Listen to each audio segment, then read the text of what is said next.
Hi there. Thank you for watching this video. I am introducing my book titled The Frame of Reference.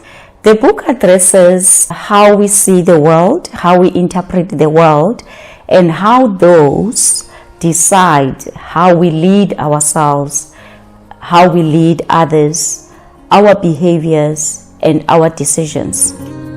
I would like to quote Aristotle when he says, "An educated mind without an educated heart is no education at all."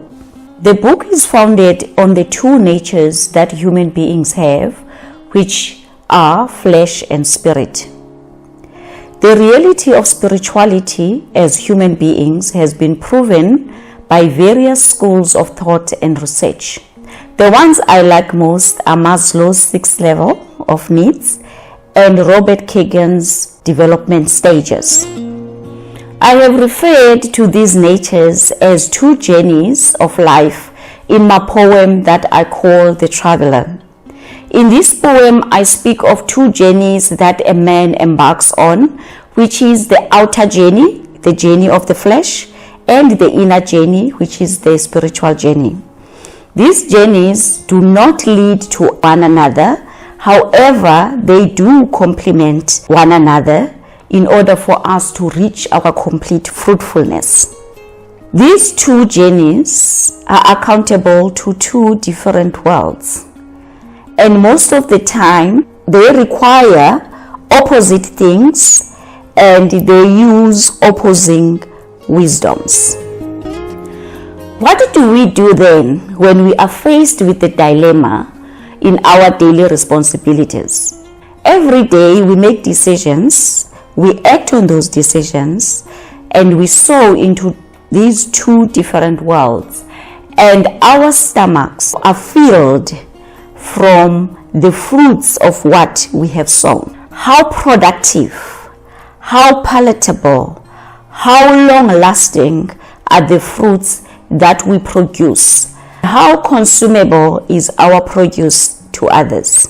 In a nutshell, this means just because these are accepted by others or permitted by those in authority, either by law or by designation, whether it's forcefully or willingly, they may not account as fruitful and beneficial to us.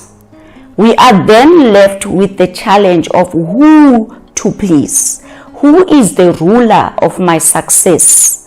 Who will accept my fruitfulness? The book consists of 12 chapters, but I would like to just give you a taste of one chapter of what is covered in that chapter and how the books really interprets this into the real world or real life example.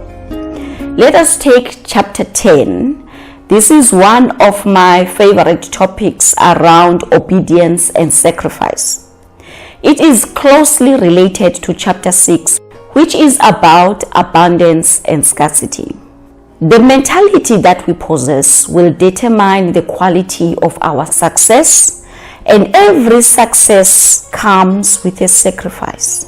And mostly when in that journey of success, we get confronted with the dilemma of what to obey, what to disregard. Anyone who understands sacrifice knows the following. Number one, that the sacrifice must be consumable to the one who receives it. Secondly, that you cannot cheat your way to a blessing or buy a blessing. Lastly, a sacrifice must be pure and complete to be accepted. A complete and acceptable sacrifice is the one that comes from the congruence of the mind, the heart, and the spirit. In this chapter, we discuss the mind of sacrifice, the heart of sacrifice, and the soul of sacrifice. In conclusion, my wish beyond you buying this book is that it achieves the will of transformation to everyone who reads it, whether a leader of self or a leader of others. My wish is that this can be a teachable review to transform the way we view, we interpret and apply ourselves in the environment that we live in, and the way we interact with those that are around us. Lastly, that we create for ourselves the endurance needed to get to the finish line with much grace and peace of mind, yielding much fruit that remains till eternity. Thank you for watching.